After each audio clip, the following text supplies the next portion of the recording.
বৃষ্টিতে ভিজতে কার না ভালো লাগে, কিন্তু বৃষ্টি হইলে কিন্তু মন মেজাজও ঠিক থাকে না। কিন্তু আজকে দেখা যাচ্ছে সকাল থেকে এত পরিমাণে বৃষ্টি হচ্ছে যে মনটা একেবারেই নষ্ট করে দিয়েছে। সকালবেলা অফিসের জন্য রেডি হয়েছি, কিন্তু এত পরিমাণে বৃষ্টি শুরু হইলো যে মনটা এতটা পরিমাণে খারাপ হয়ে গেল। হ্যালো গাইস, আসসালামু আলাইকুম। সবাই কেমন আছেন? আশা করি সবাই ভালো আছেন, আমিও ভালো আছি। আজকে কিন্তু বৃষ্টির দিন, আর সারা বাংলাদেশেই কিন্তু বৃষ্টি হচ্ছে। রাস্তাঘাটের অবস্থা দেখে বুঝতেই পারছেন যে কতটা পরিমাণে বৃষ্টি হচ্ছে। শুধু রিমঝিম বৃষ্টি হচ্ছে। কিন্তু আমার অফিস আছে, অফিস না থাকলে কিন্তু এটা এনজয় করা যেত। যাদের কাজ আছে তাদের কিন্তু বৃষ্টি সকালবেলা কিন্তু ভালো লাগে না, কারণ যাদের কাজ আছে তাদের কাজটাই গুরুত্বপূর্ণ হয়ে যায়। তো তেমনই আমারও কিন্তু কিছু করার ছিল না, আমাকেও বের হতে হয়েছিল। আর আমি বের হয়ে সরাসরি চলে গিয়েছিলাম Rajshahi medical college. Rajshahi medical college হসপিটালে আমার একটি ভিজিট ছিল, সেইখানে আমাকে যেতেই হবে, কারণ সেইখানকার পরিচালক স্যারকে আমার কথা দেওয়া আছে। আর এত বড় পজিশনের মানুষকে কথা দিয়ে রেখেছি, যত ঝড় বৃষ্টি হোক আমাকে যেতেই হবে। রাস্তাঘাটের অবস্থা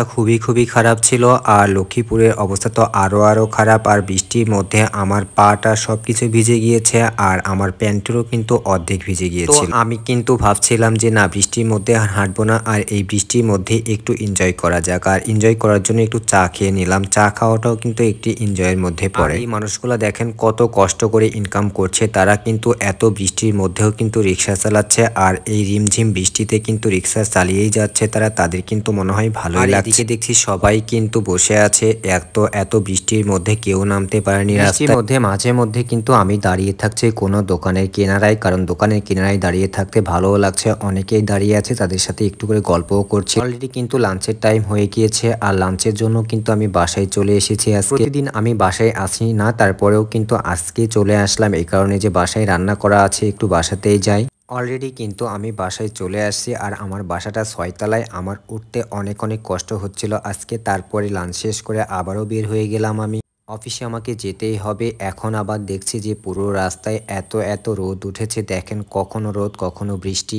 আর রাজশাহী শহরে কিন্তু এরকম গরু কিন্তু অনেকেই দেখতে পাবেন, সবসময় এসব গরু ছেড়ে দেওয়া থাকে, এসব গরুর গলায় কোনো দড়ি থাকে না। সারাদিন বৃষ্টি পরে কিন্তু গুধলি আকাশ দেখতে অনেক ভালো লাগছিল। আকাশের ভিডিও একটু করছিলাম, আর আমি মাঝে মধ্যে আকাশের ভিডিও করি, এটা কিন্তু আমার খুবই তারপরে আমি বেলদারপাড়ায় চলে আসলাম। এইখানে দাঁড়িয়ে দেখছিলাম যে আনারসগুলো বিক্রি করছিল, কিন্তু আনারসগুলো খুব একটা ভালো ছিল না। এদিকে দেখছি কলা নিতে হবে আমাকে অবশ্যই, বাট কলা নিলাম না, আমার বাসায় আমার ছোট্ট সোনামাটা নাই। শেষে কিন্তু আবারও সেই বৃষ্টি চলে আসলো। একটু রোদের পর আবারও সেই বৃষ্টি, রিমঝিম বৃষ্টি আর বৃষ্টি। আমি অফিসে আর যেতে পারলাম না, আজকে আবারও বাসায় ব্যাক করলাম। তো সবাই ভালো থাকবেন, সুস্থ থাকবেন, আল্লাহ হাফেজ। আজকে এ পর্যন্তই।